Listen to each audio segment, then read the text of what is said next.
आज रवि बाबू बहुत परेशान थे। बार-बार वो अपने कमरे में टहल रहे थे, फिर आकर के सोफ़े में बैठ जाते, टेबल पे बैठ जाते, ऐसे सर पे हाथ पाते। उनको समझ में नहीं आ रहा था कि 2 दिन में क्या हो गया? 2 दिन में क्या हो गया? उसकी मिसेज़ भी, जो उनकी रवि की मिसेज़ थी ना, वो भी वही थी, वे कह रही मुझे समझ में नहीं आ रहा क्यों परेशान है बच्चा, जब से आया है तब से बहुत परेशान है। सब दोनों के दोनों ही परेशान थे। रवि और उनका कोई बात नहीं, मैं जो कुछ ना कुछ उसका रास्ता निकालता हूँ, तुम परेशान मत हो। मैं कोशिश सोच रहा हूँ इसीलिए से। तो क्या थी वजह? क्यों परेशान थे दोनों के दोनों? आइए सुनते हैं क्या है। 2 दिन पहले रवि बाबू ने अपने बेटे के शशांक से बात किया। उसका एग्ज़ाम, जैसे कोचिंग लेते हैं ना, बाहर जाकर के बच्चे कोचिंग करते हैं और फिर एग्ज़ाम होते हैं, उसकी तैयारी वगैरह करने के लिए होता है। उसी तरीके से उनका बेटा भी आईएएस की तैयारी के लिए बाहर गया हुआ था। कोचिंग कर रहा था, कोचिंग करके 2 दिन पहले उनकी बात हुई, तो वो बहुत अच्छे से बात करता, पापा मैंने मेरी बहुत अच्छी तैयारी है और मैं एग्ज़ाम में मैं देखिएगा पापा, मैं पहली बार में ऐसा हो जाएगा। हाँ, हाँ बेटा बिल्कुल, तुम इतनी मेहनत कर रहे हो तो बिल्कुल हो जाएगा। ऐसे करके पापा ने उससे बात किया और 2 दिन बाद वो अचानक सुबह दरवाज़ा खटका, बेल बजी, तो मम्मी ने उसके दरवाज़ा खोला। तो उन्होंने देखा कि शशांक दरवाजे पे खड़ा है और एकदम परेशान-परेशान। क्या हुआ बेटा? इतनी सुबह-सुबह तुम्हारी तो परीक्षाएँ होने वाली थी। नहीं मम्मी, मुझे परीक्षा नहीं देनी।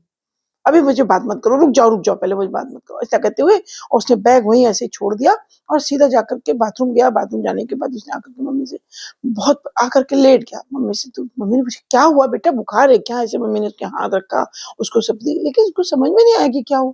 "बेटा कुछ तो नहीं है, क्या हुआ है? क्या अभी 2 दिन पहले तो तुमसे बात हुई, तब तो तुम एकदम खुश थे, आज क्या हो गया अचानक?" "नहीं मम्मी, कुछ नहीं हुआ, मेरी तबीयत ठीक नहीं, मुझे थोड़ा सो जाने दो।" अच्छा ठीक है, ठीक है। कुछ चाय-वाय पियो, कुछ खाओगे? नहीं, नहीं मुझे बस आप दरवाज़ा बंद कर दीजिए और मुझे सो जाने दीजिए। तो उसकी माँ जो थी वो दरवाज़ा बंद करके बाहर निकल आई और उन्होंने आके रवि बाबू से कहा कि देखो ऐसी-ऐसी कुछ तो परेशानी शशांक के साथ में है। क्या हुआ है? समझ में नहीं आ रहा है। वो कह रहा कि नहीं, नहीं मैं इस एग्ज़ाम नहीं दूँगा, ऐसे करके कहता हुआ अंदर चला गया। मुझे समझ नहीं आ रहा है हुआ क्या? अब रवि बाबू को ये तो समझ में आ गया कि कुछ तो ये ऐसी चीज़ हो गई जिसकी वज़ह से ये बच्चा एकदम डिप्रेस हो गया है। ख़ैर, किसी तरह से परेशानी, तरह की परेशानी में दिन भर बीता। शाम के समय जब बच्चा उठा दोपहर में लंच के समय, उसकी माँ ने उसको उठाया, "बेटा उठो, खाना तो खा लो।" तो वो बच्चा उठ कर के आया बाहर। "नहीं माँ, मेरा मन नहीं है खाने को।" पापा ने कहा, "क्या हुआ बेटा? बताओगे कुछ तो मुझे बताओ, अभी परसों तो तुम इतना खुश थे कि तुम्हारी इतनी अच्छी प्रिपरेशन।" अरे! तो बच्चा जो था एकदम डिप्रेस आके रोने लगा। सहानुभूति मिली ना उसको पापा की, तो एकदम से रोने लगा, "पापा मैं एग्ज़ाम नहीं दे सकता, मेरी तैयारी कुछ नहीं, मैं कुछ नहीं कर सक।" अरे! क्या हो गया है? क्यों नहीं तुम कुछ कर सकते हो? कितना क्या हो गया? ऐसा क्या हो गया तुम्हें? बताओगे? कुछ पूरी बात बताओ मुझे क्या हुआ? तो उसने अपनी पूरी बात बताई कि पापा मेरा ऐसा दोस्त है, मेरा ऐसे हुआ और कल मैं ऐसे पार्क में था, मेरे साथ में दोस्त थे, इतनी तैयारी उन्होंने तो पापा, उन्होंने तो इतनी बुक्स पढ़ रखी, इतनी तैयारी कर रखी, मैंने तो कुछ भी नहीं किया है। मैं तो जितना कोचिंग में पढ़ाते हैं उतना ही कर रहा हूँ, एक्स्ट्रा तो मैंने कुछ। पापा ने समझ में आ गया उसको कि क्या हुआ एक्चुअली। अच्छा ठीक है, अभी तो तुम्हारे कब है एग्ज़ाम? बोला अरे पापा अभी तो 15 दिन हैं और मैं अब नहीं जा रहा, मैं यहाँ पर सीधा सिंपल बीएससी जॉइन करके हूँ, मैं से मेरे से नहीं होगा आईएएस-पीसीएस। अच्छा ठीक है, परेशान नहीं हो, चलो। और उसने देखा कि पापा ने बिल्कुल कोई स्ट्रॉन्ग, मतलब कोई नाराज़गी नहीं दिखाई और बहुत प्यार से, सहानुभूति से उससे बात की, तो वो बहुत खुश हो गया। उसको मतलब मन में ये हुआ कि चलो कम से कम पापा नाराज़ नहीं है मेरे से। अब पापा ने कहा अच्छा ठीक है तुम जाओ, चलो खाना-पीना खाओ, कोई बात नहीं, नहीं देना एग्ज़ाम मत देना, चलो आराम करो। और उसके बाद पापा ने उससे कहा बेटा लेकिन मेरा एक काम ज़रूर कर देना, कल बहुत अच्छा हुआ तुम आ गए, मेरा कुछ काम था तुम्हारे द्वारा ही वो काम होना है। हाँ, हाँ पापा मैं अभी, अच्छा मैं फ्रेश होकर के आता हूँ। इतना करके जाके उसने ब्रश-व्रश करके फ्रेश होकर के आया। अच्छे से पापा लोगों के साथ उसने शाम को चाय वग़ैरह की, नाश्ते-वाश्ते, खाना-पीना सब साथ में किया उसने। तो वो क्योंकि वो रिलैक्स हो गया ना, उसको लगा कि पापा में उसकी बात समझ रहे हैं, उसकी तकलीफ़ को समझ रहे हैं। अब जब शाम हो गई तो उसने पापा से कहा बताओ क्या करना है पापा, क्या काम करना है? बोले पापा, बेटे बोले अभी शाम नहीं कल तुम देखना, कल पूरा दिन तुम्हारा बिज़ी रहेगा इसी में, थोड़ा लंबा काम है तो समय लगेगा। ठीक है पापा। जब सुबह हुई तो थोड़ा जल्दी उठ जाना लेकिन तुम। उसे उठ के आया और बोला पापा आपने कहा था जल्दी उठ जाना, देखिए मैं उठ के आ गया हूँ, बताइए क्या काम है? पापा ने उसके अलमारी वगैरह खोले हुए खड़े थे और कुछ कीमती सामान उन्होंने निकाल कर के बाहर रखा था। उन्होंने उसको एक बैग दिया, बोले बैग में उसने कहा पुराना सा झोला टाइप का, और उसने कहा देखो बेटा इसमें कुछ सामान रखा, देख लो इसमें क्या क्या सामान है। और ये खाली तुमको जो वो नुक्कड़ पे है ना उसकी दुकान कबाड़े की, हाँ हाँ हाँ पापा, अच्छा अच्छा वो नुक्को ला लिया, हाँ हाँ उसको जो है ना वो तुम जाकर के इसको बेच करके आना है, और इसके तुमको वो कम से कम 1000 रुपए देगा। ठीक है पापा, तो अगर उससे कम दे तो क्या मैं उसको बेच दूं? नहीं नहीं नहीं नहीं, उससे कम में मत बेचना, जब 1000 रुपए दे तभी तुम उसको बेचना। अब वो लेकर के बोला फिर अच्छा पापा चाय पी लूं फिर मैं जाऊं? हाँ हाँ चाय पी लो चाय पी लो। तो उसने मम्मी कहा मम्मी मुझे चाय दे दो ना। हाँ हाँ लो लो बेटा आ जाओ, चाय बनी हुई है, और ये तुम्हारे सैंडविच भी मैंने बनाए हैं ना, तुमको पसंद है ना मटर वाले सैंडविच, तो मैंने मटर के सैंडविच बनाए हैं। तो उसने बड़े प्यार से सैंडविच खाया और चाय पी करके बोला पापा मैं आता हूँ अभी। इतना कह करके वो उस कबाड़ी वाले की दुकान में गया, और उसने कहा कबाड़ी नक्कू भैया, हाँ, बोले ये देखो पापा ने सामान भिजवाया और इसको इसके दाम लगा दो जरा। तो उसने देखा सुना, उसने कहा इसके मैं तुमको 500 रुपए तक दे सकता हूँ।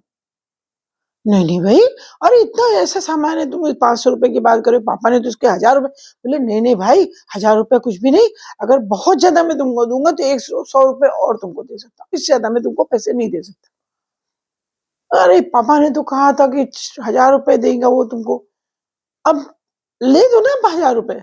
नहीं नहीं नक्कुर बोला, अरे नहीं भाई 1000 रुपए का सामान ही नहीं है, मैं क्या तुमको पैसे दूंगा? तो बोला अच्छा तो फिर मैं पापा से बात करके आता हूँ, फिर मैं आपके पास दोबारा लेके आता हूँ। हाँ जाओ पापा से समझ लो जाके। वो लेकर के बैग को झोला जो लेके गया था उस झोले को वापस लेकर के आ गया। पापा के पास आया, उसने पापा से पापा वो तो पापा 600 रुपए दे रहा है मैक्सिमम, कह रहा है इससे ज्यादा तो मैं दूंगा नहीं। अच्छा तो रहने दो, तुम उसके मत जाओ, अभी मैं तुमको बताता हूँ, तो चलो तुम जाओ खाना पीना खाओ अपना कुछ करो तैयार हो जाओ, फिर मैं बताता हूँ दोपहर में तुमको, दोपहर में दूसरे के यहाँ जब तक दुकान उसकी खुल जाने दो फिर उसके यहाँ तुम चले जाना। अच्छा उन्होंने उसको क्या किया, एक छोटा सा बैग लिया, बैग में लेकर के अलग अलग सामान लिफाफों में करके उसको पैक किया, और पैक करके बोला कि जाओ उस जो अंकल है ना जिनके यहाँ सामान अलग अलग लेते हैं, इलेक्ट्रॉनिक की दुकान थी वो श्याम बाबू के यहाँ, हाँ तो उन्हीं के यहाँ जाकर लेके जाओ, उनके यहाँ तुमको पैसे कम से कम इसके 5000 रुपए मिलेंगे। अरे पापा इसके तो बोले नहीं नहीं नहीं वो ये वो सामान नहीं है, दूसरा सामान तुम लेके तो जाओ, उनके यहाँ तुमको पैसे मिल जाएंगे, लेकिन 5000 से कम दे तो मत देना। अब वो वहां लेकर के गया, उनके पास पूछो श्याम बाबू, हाँ भैया पापा ने ये सामान भेजा है। अच्छा क्या लाए बेटा? पता नहीं देख लो ये करके, और पापा ने कहा इसके 5000 रुपए दे दो। 5000 दे दो? अच्छा लाओ दिखाएं क्या दिखा है। उन्होंने सामान निकाला, उसको सामान निकाल के देखा, बेटा पापा ने तुम्हारे कहा तो जरूर है, लेकिन इसके तो मैं 2500 से ज्यादा नहीं दे सकता, अगर मैं बहुत भी वो कहूँ कि बहुत सोचूं कि अच्छा चलो बहुत, तो मैं तुमको 3000 दूंगा, इससे ज्यादा मैं नहीं दूंगा, इससे ज्यादा मैं नहीं जाएगा, अगर तुमको देना है तो दे जाओ वरना तुम ले जाओ इसको। तो देखा नहीं नहीं श्याम भैया मैं पापा से पूछ लूं फिर मैं आपके पास आता हूँ, इतना कहकर वो उसको लेकर के चला आया। अब वापस आया, पापा से बोला पापा ये तो इसके तो 2500 ज्यादा 3000 कहने, इससे ज्यादा मैं नहीं दूंगा। और उन्होंने कहा अरे तुम रहने दो, तुम अच्छा छोड़ो तो, वो ऐसे ही करते ये लोग हैं बेटा, ऐसे ही बेवकूफ बनाते हैं। फिर क्या अब क्या करना है? बोले नहीं अभी नहीं कुछ नहीं, तुम जाओ अब शाम को मैं तुम्हारे साथ चलूंगा। ठीक है शाम को चलेंगे। अब शाम को जो है ना एक ज्वेलर्स की दुकान थी, उन्होंने क्या किया उसपे कुछ सामान ऐसा था जो निकाल करके उन्होंने अच्छे से पोंछ पाछ करके साफ करके, और एक छोटा सा बर्तन था चांदी का, वो निकाल करके उसमें मिलाया और मिला करके लेकर के अच्छे से डिब्बे में रख करके लेकर के ज्वेलर्स की दुकान में पहुंच गए, उसको दिखाया। उन्होंने कहा हाँ भाई, हाँ भाई भैया ये इसको जरा सा इसकी जरा दाम लगा दो, दाम लगा दो। क्या है? बोले देखो तो सही। उसने खोल के देखा तो उसने कहा इसके, हाँ ये तो बहुत अच्छी चीज तुम लेकर के आए हो, लेकिन बेटा इसके तो दाम जो है मैक्सिमम 7000 लग जाएंगे इसके, 7000 लग जाएंगे। लेकिन पापा ने तो कहा कि इसके 15000 से कम नहीं देगा। नहीं बेटा सब इतना तो नहीं होगा, इससे ज्यादा मैं नहीं दे पाऊंगा। अब वो लेकर के पापा के पास फिर वापस आया, पापा के पास आए जब तो पापा ने कहा इससे ज्यादा नहीं दिया ना उसने? हाँ उसने ज्यादा पापा नहीं दे रहा है। अच्छा कोई बात नहीं, अब तुमको ये समझ में आया कि मैं क्या तुमको क्या बताना चाहता हूँ? मैंने कहा नहीं, क्या समझ में आया? मुझे कुछ भी समझ में नहीं आ रहा, आप करवाना क्या चाहते हो? बोले देखो, ये जो कचरा तुमको झोले में मैंने भर के सामान दिया, उसी में से निकाल के तो मैंने ये सामान रखा है ना? हाँ। तो बोले देखो, जब कहा तुमको जो इतना सामान के तुमको 5 कोई दे रहा था, ₹500 दे रहा था, कोई 600 दे रहा था, किसी ने 5000 लगाए, 3000 लगाए, किसी ने 15000 लगाए, सॉरी 7000 लगाए, सिर्फ एक आइटम के। तो क्या है? नहीं पापा, कुछ ठीक से समझाओ ना, क्या बोलना चाहते हो? अरे बेटा, मैं कहना ये चाहता हूँ, ये मेरी झोला जो है ना, ये जिंदगी के अंदर ये सब सामान भरा हुआ है।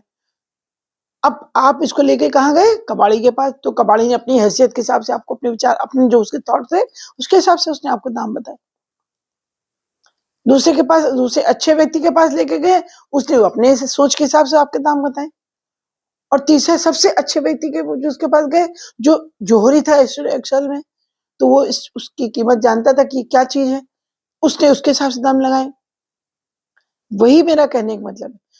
10 दिन एक लड़का, 2 लड़के तुमको ऐसे पार्क में मिल गए, जिन्होंने तुमको इस तरीके से तुमको वो कर दिया, तो तुम इतना निराश हो गए। अरे पापा, मैं समझ गया आप क्या कहना चाहते हो। सॉरी पापा, मैं समझ नहीं पाया, और मैं सच में बहुत डिप्रेस हो गया, लेकिन अभी भी आपने मुझे बहुत हिम्मत बताई, वरना शायद बहुत बड़ी दुर्घटना हो जाती पापा। लेकिन आपने जिस तरह से मुझे समझाया, अब मैं जीवन में कभी भी पीछे मुड़ कर नहीं देखूंगा, और मैं जाऊंगा, मैं अपना एग्जाम भी दूंगा, मेरी पूरी अच्छी तैयारी। ठीक है बेटा, वही है कि कहते हैं ना, हीरे की कदर जो है जोरी ही जानता है। अब हीरे को लेकर के आप कबाड़ी के पास चले जाओगे तो क्या करेगा? तो अपने हिसाब से दाम बताएगा, पत्थर के हिसाब से, है ना? तो वैसे ही हमारी जिंदगी है। जैसे हम दोस्तों के साथ में बैठते हैं, जैसे हम लोगों के साथ में रहते हैं, वैसे ही हमारे समाज में हमारा पूरा वो बनता है। लोग देखते हैं, सुनते हैं, और वैसे ही हमारा कॉन्फिडेंस भी बिल्टअप होता है ना? तो हमेशा जो पॉजिटिव सोच वाले लोग हैं और अच्छी सोच वाले लोग हैं, जिनको ये लगता है कि हाँ, मैं मतलब हम जिंदगी में कुछ भी कर सकते हैं। फेल्योर का मतलब, अगर फेल्योर हो गए तो क्या हुआ? फेल्योर का मतलब जिंदगी का अंत नहीं होता। फेल्योर का मतलब होता है कि जहां कहीं आपने छोटी सी कमी कर दी है, उस कमी को ओवर अप करके, कवर अप करके आप आगे के लिए बढ़ जाएं, ना कि अपनी जिंदगी को खत्म करने की सोचने लगे।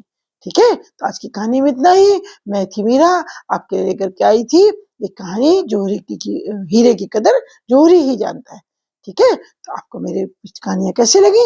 आप लाइक सब्सक्राइब करना ना भूलें, और अपने विचार कमेंट्स में जरूर दें।